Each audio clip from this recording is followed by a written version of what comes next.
चला नमस्कार, मी P V Thorat तुमचं पुन्हा एकदा स्वागत आहे एका नवीन व्हिडिओमध्ये। आजच्या व्हिडिओमध्ये आपण आज आलेल्या DMRच्या महत्त्वाच्या अपडेटबद्दल एक महत्त्वाचा पॉईंट जाणून घेणार आहोत। एक्झामचा जो पॅटर्न आहे म्हणजे परीक्षेचा जो पॅटर्न आहे तो कशा पद्धतीचा पॅटर्न होणार आहे, त्याचबरोबर महत्त्वाच्या छोट्या छोट्या गोष्टी ज्या की पहिल्या व्हिडिओमध्ये मला कव्हर करता आल्या नाही, तर डिटेलमध्ये एकदा PDF पूर्ण वाचून ज्याही महत्त्वाच्या अपडेट फॉर्म भरण्यासाठी एक्झामचं प्रिपरेशन करण्याच्या अगोदर तुमच्या सर्व लोकांसाठी महत्त्वाच्या असतील अशा महत्त्वाच्या एक्झामच्या पॅटर्नबद्दल छोट्या मोठ्या गोष्टी तुमच्याशी आजच्या व्हिडिओमध्ये मी शेअर करणार आहे। तर व्हिडिओ चालू करण्याच्या पहिले सगळ्यात महत्त्वाचं, टेलिग्राम चॅनलला जॉईन केलं नसेल तर टेलिग्राम चॅनल आपला आयडियल फार्मसी कोचिंगला जॉईन करा। आतापर्यंत तुमच्यापैकी जवळपास 12,000 लोकांनी जॉईन केलेलं आहे। एक्झामच्या रिलेटेड फार्मा असेल, बाकीच्या ड्रग इन्स्पेक्टरचे एक्झाम असेल, सर्व महत्त्वाचे अपडेट तुम्हाला एकाच टेलिग्राम चॅनलवरती मी वेळोवेळी देत असतो। तर नक्की जॉईन केलं नसेल तर नक्की जॉईन करा। त्याचबरोबर एक्झामसाठी प्रिपेअर करत असाल तर हे आपलं पुस्तक आहे औषध निर्माण अधिकारी। याच्यामध्ये तुम्हाला जवळपास 7,000 पेक्षा जास्त MCQ करण्यासाठी, तर या पुस्तकातून तुम्हाला येणाऱ्या एक्झामसाठी महत्त्वाचा पॅटर्न कळू शकतो। त्याचबरोबर हे पुस्तक रिव्हिजनसाठी तुम्ही यूज करू शकता। याच्यामध्ये शॉर्ट नोट्स दिलेले आहेत, त्याचबरोबर महत्त्वाचे चॅट दिलेले आहेत। त्याच्यानंतर हे टार्गेटचं पुस्तक आहे, हे सुद्धा फार्मसी ऑफिसरसोबत तुम्ही कॉम्बोमध्ये परचेस करू शकता। दोन्ही पुस्तके मिळून हे टार्गेटचे मध्ये जवळपास 8,500 MCQ आहेत। याच्यामध्ये DMRच्या प्रश्नपत्रिकासुद्धा इन्क्लूड केलेले आहेत मी। हे टार्गेटचं 8,500 आणि हे फार्मसी ऑफिसर असे दोन्ही मिळून जवळपास तुमच्याकडे 15,000 ते 16,000 MCQ आहेत, जे की सफिशियंट आहेत की DMRच्या एक्झामच्या प्रॅक्टिससाठी किंवा पॅटर्न समजण्यासाठी। बाकी सिलेबसनुसार नोट्सचं काम चालू आहे। 4-5 दिवसामध्ये जेव्हा पूर्ण काम होईल तेव्हा मी DMRच्या सिलेबसला धरून एक पॉईंट धरून तुमच्या नोट्स काढलेल्या आहेत, ते त्या तुम्हाला ऑनलाईन अवेलेबल करून देईल। तर चालू करूया आजच्या महत्त्वाच्या व्हिडिओला। सगळ्यांनी फॉर्म फिलअप करण्याची डेट सर्वांना माहिती असेल। आज 5 वाजल्यापासून ॲप्लिकेशन फॉर्म स्टार्ट होणार आहेत आणि तुम्हाला 5 वाजल्यानंतर एक व्हिडिओ देईल मी लाईव्ह फॉर्म भरून की कसा तुम्हाला वेबसाईटवरती जाऊन फॉर्म फिलअप करायचा आहे। महत्त्वाची वेबसाईट med.education.in याच्यावरती जाऊन तुम्हाला ॲप्लिकेशन करायचं आहे। महत्त्वाच्या तारखा आजपासून फॉर्म ॲप्लिकेशन स्टार्ट झालेले आहेत आणि शेवटची तारीख आहे 9 जुलै 2025 12 वाजेच्या आत तुम्हाला अप्लाय करायचं आहे। बाकी खाली पोस्ट दिलेला आहे, त्याच्यावरती मागच्या व्हिडिओमध्ये मी चर्चा केलेली आहे की जवळपास 1107 एवढ्या वेगवेगळ्या 17 भरत्या किंवा वेगवेगळ्या पोस्ट आहेत, ज्याच्या 1107 एवढ्या व्हॅकन्सी फिलअप केल्या जाणार आहेत। आणि आपली औषध निर्माण अधिकाऱ्याची 9 नंबरला पोस्ट आहे, अशा त्याच्या 260 जागा ज्या आहेत त्या फिलअप केल्या जातील। बाकी शैक्षणिक अर्हता D.Pharm B.Pharm दोन्ही M.Pharm सर्वजण क्वालिफाईड, कुठल्याही प्रकारचा एक्सपिरियन्स लागणार नाही। या सर्व गोष्टी तुम्हाला मी मागच्या व्हिडिओमध्ये कव्हर केल्या। आत्ताच्या व्हिडिओमध्ये आपण एक्झामचा पॅटर्न कसा असणार आहे, कसे कसे प्रश्न विचारले जातील, कोणत्या कोणत्या सेक्शनमध्ये प्रश्न विचारले जातील, अशा महत्त्वाची एक अपडेट तुमच्याशी मी आजच्या व्हिडिओमध्ये शेअर करेल। त्याचबरोबर काही लोकांचे प्रश्न होते की आमचं आणखीन B.Pharm कंप्लीट झालेलं नाही, रजिस्ट्रेशन आणखीन आलेलं नाही, तर त्या संदर्भासाठी लोकांसाठी एक महत्त्वाची अपडेट तीसुद्धा इथं हायलाईट केली, ती बघून घेऊयात। गट क तांत्रिक संवर्गातील प्रयोगशाळा सहाय्यक, प्रयोगशाळा तंत्रज्ञ, क्षयकिरण सहाय्यक, क्षयकिरण तंत्रज्ञ, ECG तंत्रज्ञ या पदासाठी महाराष्ट्र पॅरामेडिकल काउन्सिल ॲक्ट 2011 नुसार नोंदणी प्रमाणपत्र कागदपत्र पडताळणीच्या वेळी सादर करणे बंधनकारक राहील। याचा अर्थ काय आहे की रजिस्ट्रेशन सर्टिफिकेट जरी तुमच्याकडे आता फॉर्म फिलअप करत असताना तुमच्याकडे नसेल तर ते तुम्हाला डॉक्युमेंट व्हेरिफिकेशन करत असताना तुमच्याकडे असणं गरजेचं आहे, मॅन्डेटरी आहे। त्याचबरोबर पुढं जर तुम्ही गेलात तसेच भौतिक उपचार तज्ज्ञ, दंततंत्रज्ञ व औषध निर्माता या पदाकरिता त्या परिषदांचे कायद्यानुसार नोंदणी प्रमाणपत्र कागदपत्र पडताळणीच्या वेळी सादर करणे बंधनकारक राहील। इथं सुद्धा आपलं फार्मसी ऑफिसरचा स्पष्ट उल्लेख केलेला आहे की तुमच्याकडे PCIचं रजिस्ट्रेशन किंवा जे लायसन आहे, रजिस्ट्रेशन सर्टिफिकेट आहे, ते डॉक्युमेंट व्हेरिफिकेशन करता वेळी तुमच्याकडे असणं गरजेचं आहे, मॅन्डेटरी आहे। त्याच्यानंतर खाली एज लिमिट आपण बघितली। आता खाली महत्त्वाचा पॉईंट परीक्षेचे स्वरूप आणि त्याचा पॅटर्न आपण डिस्कस करून घेणार आहोत। खाली आता तुम्ही बघू शकता कॉम्प्युटर बेस्ड तुमची ऑनलाईन पद्धतीची एक्झाम होणार आहे, ज्याच्यामध्ये तुमची बायलँग्वेज प्रश्न हे विचारले जाऊ शकतात, मराठी आणि इंग्रजीमध्ये तुमचे प्रश्न हे विचारले जाऊ शकतात। MCQ लेवलची तुमची परीक्षा असेल। प्रत्येकी एका प्रश्नास 2 गुण देण्यात आलेले आहेत, म्हणजे 100 प्रश्न असतील, एका प्रश्नाला 2 गुण, अशी तुमची 200 गुणाची ही एक्झाम जी आहे ती कंडक्ट केली जाईल। खाली आल्यानंतर आपल्या फार्मा रिलेटेड किंवा जी टेक्निकलच्या विशेषतः टेक्निकलच्या ज्या पोस्ट आहेत, ज्यांना जी व्यावसायिक चाचणीची आवश्यकता नाही त्यांच्यासाठी आणि ज्यांना व्यावसायिक चाचणीची आवश्यकता आहे त्यांच्यासाठी खाली हे 2 पॉईंट आपल्यासाठी खूप महत्त्वाचे ठरणार आहेत, तर ते आपण बघूयात। ज्या पदासाठी शारीरिक व व्यावसायिक चाचणी घेण्याची आवश्यकता नाही अशा पदाकरिता उमेदवाराची निवड करताना संगणक आधारित कॉम्प्युटर बेस्ड जी टेस्ट तुमची घेण्यात येणार आहे। ऑनलाईन परीक्षा मराठी, इंग्रजी, सामान्य ज्ञान व बौद्धिक चाचणी व संबंधित पदाच्या विषयातील 100 प्रश्नाकरिता एकूण 200 गुणाची परीक्षा घेण्यात येईल. म्हणजे ज्या पदाकरिता शारीरिक किंवा व्यावसायिक चाचणीची गरज नाही, त्याच्यामध्ये आपले टेक्निकलचे सर्व पोस्ट येतील, तर त्यांच्यासाठी जे मेरिट किंवा जी एक्झाम ऑनलाईन कंडक्ट केली जाईल त्याच्यामध्ये मराठी, इंग्रजी, सामान्य ज्ञान, बौद्धिक चाचणीचे प्रश्न विचारले जातील. त्याचबरोबर टेक्निकलचे सुद्धा प्रश्न विचारले जातील. असे 100 प्रश्न विचारले जातील. त्याचं क्लासिफिकेशन डिव्हायडेशन खाली केलेलं आहे, ते तुम्हाला मी सांगेल. आणि 45% मिनिमम आपल्याला त्याच्यासाठी क्वालिफाईंग मार्क घेणं गरजेचं आहे.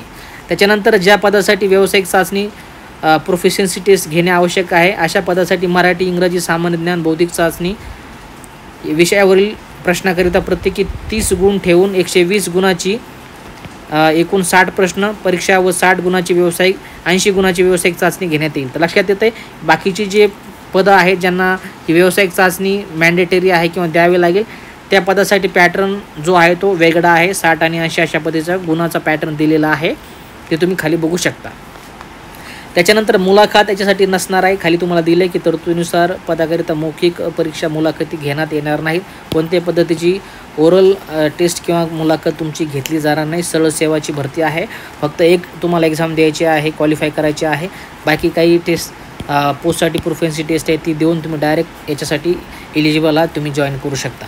त्याच्यानंतर 6 नंबरचा पॉईंट, स्पर्धा परीक्षा ही ऑनलाईन कॉम्प्युटर बेस्ड पद्धतीने घेण्यात येणार असून प्रत्येक सत्राच्या प्रश्नपत्रिका स्वतंत्रपणे उपलब्ध केल्या जातील. आणि एकापेक्षा जास्त जर सत्र तुमच्या जर एक्झाम जर झाल्या पोस्टच्या तर तुमचं नॉर्मलायझेशन तुम्हाला होणार आहे. हे सर्वांना माहिती आहे की TCSमध्ये एकापेक्षा जास्त जर तुमच्या शिफ्टमध्ये परीक्षा झाल्या त्या पोस्टच्या तर नॉर्मलायझेशन होईल. गेल्या वर्षीसुद्धा DMRमध्ये नॉर्मलायझेशन झालेलं आहे. बऱ्याच विद्यार्थ्यांचा रिझल्ट हा नॉर्मलायझेशनने आलासुद्धा आणि बऱ्याच विद्यार्थ्यांचा नॉर्मलायझेशनने गेलासुद्धा. त्याच्यानंतर 7 नंबरचा पॉईंट, उमेदवारास एकापेक्षा अधिक पदासाठी जर फॉर्म करायचा असेल फिलअप तर त्यांना सेपरेट जी आहे ती परीक्षा शुल्क भरणे बंधनकारक आहे. जर तुम्हाला वाटलं की मी औषध निर्माण या पोस्टसाठी मला अप्लाय करायचं आहे, त्याच्यानंतर ECG टेक्निशियनसाठी अप्लाय करायचं आहे, तर तुम्ही अप्लाय करू शकता. पण दोन्ही पोस्टसाठी तुम्ही जे आहे ते एलिजिबल पाहिजे त्याचबरोबर तुम्हाला त्याची स्वतंत्र फीस भरावी लागेल आणि तुम्ही दोन्ही एक्झाम ह्या देऊ शकता. त्याच्यानंतर 8 नंबरचा पॉईंट, चुकीच्या उत्तरासाठी उमेदवाराच्या प्राप्त गुणामधून कोणतेही गुण वजा केले जाणार नाहीत. आता काही जणांना कन्फ्युजन होतं की नेगेटिव्ह सिस्टीम आहे किंवा नाही, तर कोणत्याही महाराष्ट्रामध्ये ज्या एक्झाम राबवल्या जातात त्याच्यामध्ये बऱ्यापैकी एक्झामला ही नेगेटिव्ह सिस्टीम नसते. जिल्हा परिषद असेल, आरोग्य विभाग असेल, याच्यातही DMR यालासुद्धा कोणतीही नेगेटिव्ह सिस्टीम नाही. त्याच्यानंतर खाली बघू शकता आता एक्झामचा जो पूर्ण पॅटर्न असणार आहे की तो कसा असणार आहे, थोडासा इथं चेंज झाला आहे काही एक्झामपासून, तर तो आपण इथं बघून घेऊयात. तर तांत्रिक संवर्गातील जी पदे असणार आहेत ज्याच्यामध्ये आपली फार्मसी ऑफिसरची सुद्धा पोस्ट येते टेक्निकलमध्ये, तर त्या सर्व पोस्टसाठी 1.5 तासाचा तुम्हाला वेळ दिलेला आहे. लक्षात येते तुम्हाला 1.5 तासाचा वेळ आहे. 90 मिनिटे तुम्हाला दिली. त्या 90 मिनिटामध्ये तुम्हाला 100 प्रश्न सॉल्व करायचे आहेत. एका प्रश्नाला 2 गुण असे 200 गुणाची तुमची एक्झाम होईल, ज्यामध्ये सांगितल्याप्रमाणे 100 बहुपर्यायी म्हणजे 100 MCQ असतील. प्रश्नपत्रिकेत खालीलप्रमाणे 4 विभाग जे ते विचारले जातील. आता पहिल्यांदा आपल्याला 100 MCQ जे आहेत ते शेवटपर्यंत ओपन असायचे. आपण कोणत्याही याच्यामध्ये स्विप करून ती MCQ सॉल्व करायचो. कधी कधी आपण टेक्निकल प्रश्न घ्यायचो, नंतर आपण मराठीमध्ये शेवटला स्विप करायचो. तर आता असं करता येणार नाही तुम्हाला कदाचित, कारण सेपरेट हे सेक्शन दिले आहेत. बऱ्याच एक्झाममध्ये जे आहेत ते घोळ होत असल्याकारणाने हा पॅटर्न चेंज केलेला आहे TCSने. तर आता तुम्हाला 4 सेक्शनमध्ये एक्झाम ही तुमची होईल, ज्याच्यामध्ये पहिला जर विभाग आपण बघितला तर त्याच्यामध्ये मराठीचे लँग्वेजचे 15 MCQ तुम्हाला विचारतील, 15 प्रश्न, ज्याला 30 गुण असतील. त्याच्यानंतर दुसऱ्या विभागामध्ये तुम्हाला पुन्हा सेक्शनमध्ये इंग्रजीची जी आहे ती टेस्ट चालू होईल, त्याच्यामध्ये सुद्धा 15 प्रश्न असतील, MCQ असतील.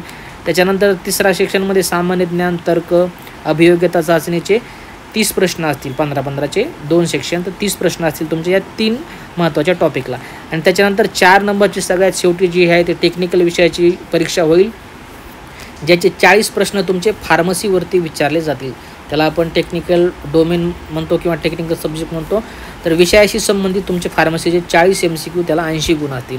प्रत्येक प्रश्नाला एकच सर्वोत्तम प्रतिसाद असेल, ज्यामध्ये एका प्रमुख उत्तरास 4 पर्याय असतील. प्रत्येक बरोबर उत्तराला 2 गुण दिले जातील. तर एका प्रश्नाला 2 गुण असे 100 प्रश्न, 200 गुणाची तुमची एक्झाम. तर लक्षात आलं, पहिल्यांदा पॅटर्न वेगळा होता, आता TCSचा पॅटर्न थोडासा चेंज झालेला आहे. प्रत्येक सेक्शनला एक सेपरेट सेक्शन दिले आणि कदाचित पहिलं असं होतं, आपण नंतर आताच्या एक्झाममध्ये तो सेक्शन जो आहे तो क्लोज होणार आहे. बऱ्याच मागच्या एक्झाम झाल्या, त्याच्यामध्ये पहिला जर आपण सेक्शन सोडवला तर तो क्लोज झाला होता. आता आपण बघूयात की नवीन एक्झाममध्ये आपल्याला कशा पद्धतीचा पॅटर्न याच्यामध्ये बघायला मिळू शकतो.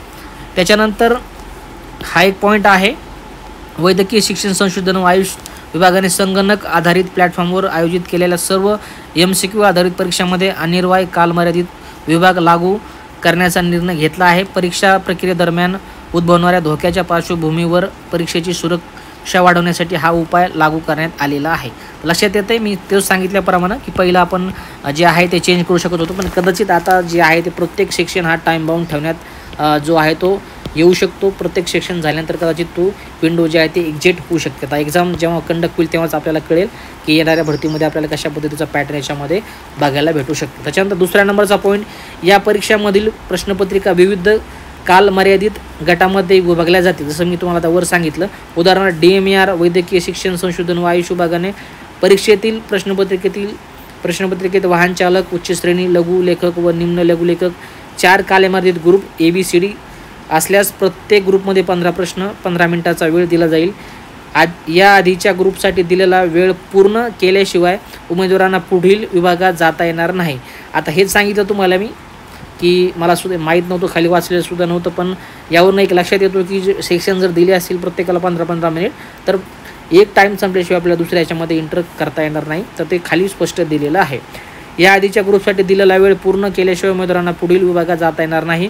या व्यतिरिक्त उमेदवारांना दिलेला वेळ पूर्ण झाल्यानंतर त्या गटातील प्रश्नाचे पुनरावलोकन करण्याची किंवा त्याच्या प्रतिसादात बदल करण्याची परवानगी दिली जाणार नाही. तर 100% क्लिअर झालं की एकदा जर आपण मराठीचा प्रश्न सोडवला 15 प्रश्न तर तो प्रश्न तुम्हाला सेक्शन पुन्हा घेता येणार नाही, हे खाली स्पष्ट दिले. या आधीच्या विभागासाठी दिलेला पूर्ण वेळ झाल्यानंतर पुढील विभागातील प्रश्न आपोआप सुरू होतील. म्हणजे मराठीचा 15 मार्काचा सेक्शन संपला, 15 मिनिटं संपली की मराठीचा सेक्शन एक्झिट होईल, इंग्रजी चालू होईल. इंग्रजी संपलं की GK चालू होईल. ते 15 मिनिटं संपले की तुम्ही टेक्निकलमध्ये जे आहात ते घुसणार आहात. तर असा यावेळेस थोडंसं पॅटर्न TCSनी चेंज केलेला आहे भरतीचा.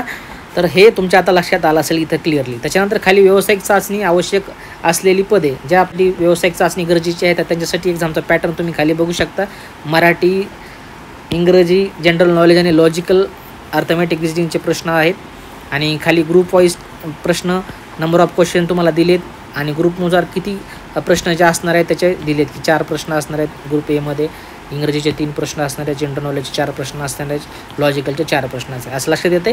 आता खाली जी आपली 2 नंबरचा पॉईंट आहे, व्यावसायिक चाचणी आवश्यक नसलेली, याच्यामध्ये 14 तांत्रिक पदे, ज्याच्यामध्ये आपलं फार्मसी ऑफिसरसुद्धा टेक्निकल पोस्ट बसून जाईल. तर आपला एक्झामचा पॅटर्न परीक्षेचं स्वरूप कसं असणार आहे ते आता आपण इथं बघूया. आता आपल्यासुद्धा परीक्षा ह्या 4 महत्त्वाच्या सेक्शनमध्ये राबवल्या जातील. मराठीचं ग्रामर, त्याच्यामध्ये 15 प्रश्न, एका प्रश्नाला 2 गुण.